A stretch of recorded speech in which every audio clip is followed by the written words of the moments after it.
कांग्रेस चुनाव समिति ने एक बार फिर बहुत सारी सीटों पर तफसील से चर्चा की। आपने देखा कि 124 विधानसभा की सीट कांग्रेस पहले ही बहुत दिन पहले घोषणा कर चुकी। 42 सीटों की घोषणा हमने और कर दी। कांग्रेस ने तो 2/3 से ज्यादा सीटों की घोषणा कर दी, पर बीजेपी एक सीट की भी घोषणा नहीं कर पाई। क्या हम जेपी नड्डा जी से पूछ सकते हैं, नड्डा साहब आपको किस बात का डर सताता है? नड्डा साहब को डर क्यों लगता है? क्या इसलिए कि बोम्मई जी और नड्डा साहब और मोदी जी और अमित शाह जी जानते हैं कि भाजपा ने सीट घोषित की और भाजपा में भगदड़ मची।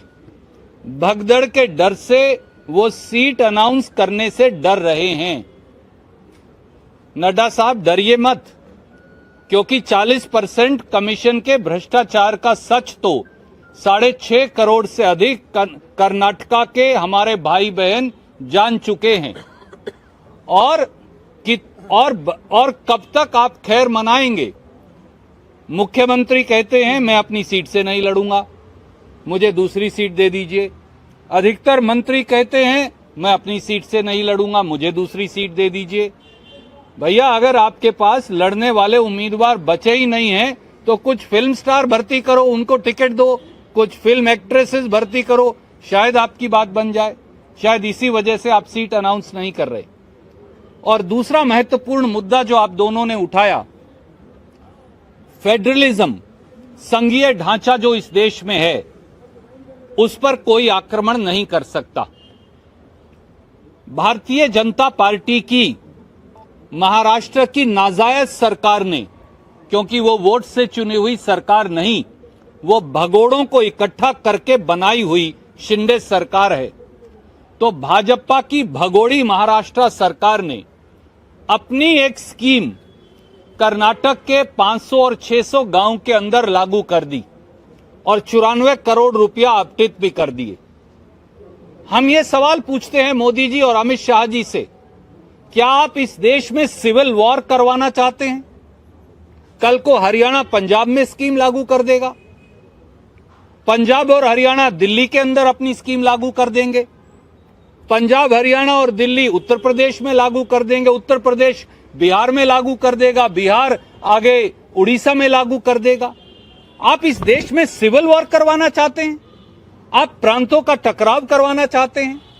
पहले भी मोदी जी और अमित शाह जी की नाक के नीचे असम की पुलिस ने और अरुणाचल की पुलिस का इसी प्रकार से टकराव हुआ, जिसमें सिविलियंस मारे गए। बाकायदा एक प्रांत की दूसरे प्रांत की फायरिंग हुई और 6-8 महीने तक एक प्रांत के लोग दूसरे प्रांत में नहीं जा पाए, जैसे ये कोई हिंदुस्तान पाकिस्तान हो। जो उत्तर पूर्व में आपने किया था अमित शाह जी, मोदी जी, वो आप अब दक्षिण भारत के अंदर भी कर रहे हैं। आपने अरुणाचल प्रदेश, मणिपुर और असम का झगड़ा करवाया, बॉर्डर डिस्प्यूट करवाया, लोग मरवाए। 8 महीने तक मणिपुर का आदमी असम नहीं आ पाया, क्यों? अरुणाचल का आदमी असम नहीं आ पाया, क्यों? ये हमारा मुल्क है, हम कहीं भी जाएं। अब आप महाराष्ट्र और कर्नाटक का झगड़ा करवा रहे हैं जानबूझकर। दोनों जगह आपकी सरकार है, हर रोज मोदी जी बार बार वहां जाते हैं।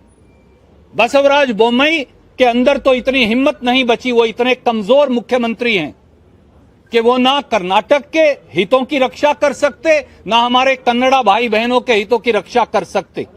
ऐसे मुख्यमंत्री को, जैसा आप दोनों ने कहा, बगैर विलंब के इस्तीफा दे देना चाहिए, नहीं तो उसे बर्खास्त करना चाहिए।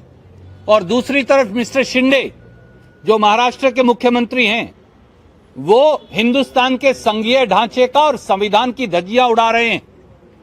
महाराष्ट्र के गवर्नर को आर्टिकल 356 का इस्तेमाल करके उनकी सरकार को और मुख्यमंत्री को बर्खास्त किया जाना चाहिए।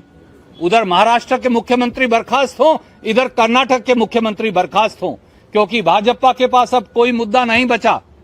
उन्होंने सारे हथकंडे अपना लिए, हिंदू मुसलमान, शमशान कब्रिस्तान, जातियों का टकराव, SC ST का टकराव, लिंगायत वोका लीगा का टकराव, अब कुछ नहीं बचा तो अब प्रांतों का टकराव करवा रहे हैं।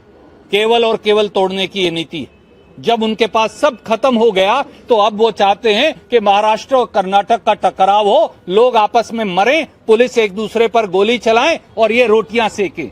हम ऐसा नहीं होने देंगे, क्योंकि भारतीय राष्ट्रीय कांग्रेस अभी जिंदा है। सिद्धारमैया जी, डीके शिव कुमार जी के नेतृत्व में संघीय ढांचे का उल्लंघन जो महाराष्ट्र द्वारा किया जा रहा है, उसके खिलाफ हम निर्णायक लड़ाई लड़ेंगे।